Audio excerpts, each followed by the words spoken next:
Okay, in this recap video, I'm going to go over how to factor what we're calling complex trinomials. Again, it's not meant to be a substitute for the lesson, but just if you're stuck doing the homework or you need an extra reminder, I think this hopefully will kind of give you a step forward. Why do we call them complex trinomials? Well, it's still that same pattern, ax squared plus bx plus three terms, which is why we call it a trinomial. This time my a value isn't 1. So what we're calling a complex trinomial, the trinomial where the a value isn't 1. And you notice even if I look for a common factor, I can't find one. I can't reduce the a value to 1. 5, 14, and 8 don't share any factors. So the reason we need a new method here is that for simple trinomials, we were always just jumping to that kind of final step with x in the brackets. I can't do that here because x times x doesn't equal 5x squared. And I don't know where I should put the 5 or how I should break up the 5 into the two brackets. So we need to use a slightly different method. Instead of multiplying to c and adding to b, what we're going to do now is we're going to find two numbers that multiply to a times c and add to b. So that's going to be the first difference. So a times c, 5 times 8, I'm going to try and find two numbers that multiply to 40 and then still add to b, add to 14. So they got to multiply to a times c. Again, I like a systematic method. I'm going to write down every pair of numbers that multiplies to 40. Hopefully this process is becoming a little bit smoother. 6 doesn't work, and then I can stop because I'm now going backwards or going through the same numbers that are already on the right. Which of these pairs adds to 14? Well, it's going to be 4 and 10. So my magic numbers, or that pair I'm looking for, are 4 and 10. I can't just pop them in the brackets. We're going to do what's called decomposition. So I'm going to rewrite my trinomial, but I'm going to decompose the middle term into these two components. I'm going to split positive 14x into a plus 10x and a plus 4x. So I've kind of decomposed it into two parts.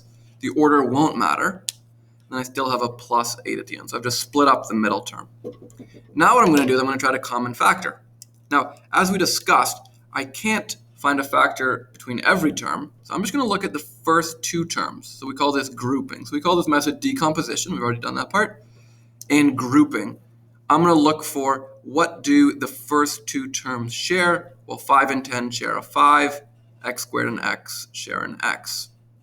So I've got a common factor of 5x. So I'm going to divide both of those terms by 5x.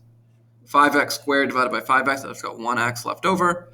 10x divided by 5x, the x is canceled. 10 divided by 5 is 2. So I've just common factored the first two terms. And I'm going to do the same thing. I'm going to common factor the second two terms. What do 4x and 8 share? Well, they share a 4. They don't share an x. 8 doesn't have an x at all. So I'm going to divide both terms by the common factor. 4x divided by 4 is just x. Positive 8 divided by 4 is 2. So that's what we call grouping. I'm common factoring them in pairs. If you've done this correctly, if you've chosen your numbers and you've taken out the greatest common factor, you should notice that you always are going to have the same binomial in each bracket.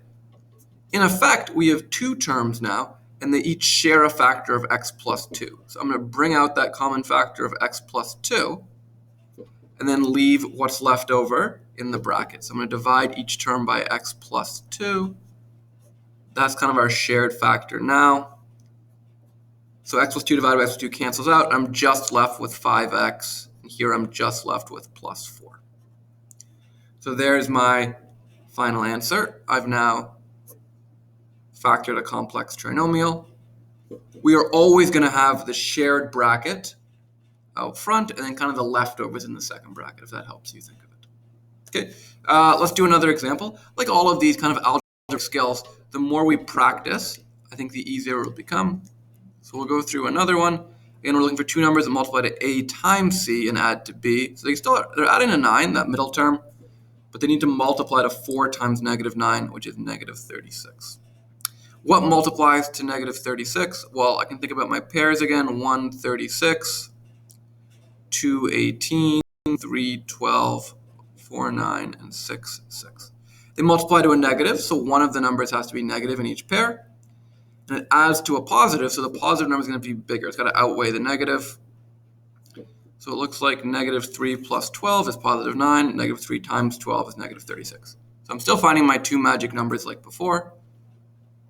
And then I'm going to decompose that middle term. So I'm going to split 9x into plus 12x, subtract 3x. The order doesn't matter. So I could have done negative 3x plus 12x. You'll end up in the same place. And now, again, I'm going to look for a common factor that the first two share and that the last two share. So 4x squared and 12x, they share a 4x. And when I divide each term by 4x, I'm left with x plus 3. If the third term, if the second group starts with a negative, I'm going to take out a negative common factor. So in this case, negative 3x and negative 9, they both share a negative 3. So I'm going to divide these second two terms both by negative 3. So I'm left with negative divided by negative will be positive x. Negative 9 divided by negative 3 will be positive 3. And my last step is to take that shared factor. They now share a binomial, x plus 3 out front. Then I'm going to take my leftovers and put that in my second bracket. So again, I factored a complex trinomial. So I think the main difference is we're looking for a times c instead of just numbers that multiply to c. And instead of just popping them in the brackets, we've got to decompose and group. So that's how we factor complex trinomials. There are two examples. This can be tricky, so I definitely recommend practicing a bunch from your independent practice problems, and then definitely send me an email if you got any questions. Okay, thanks for watching. Bye for now.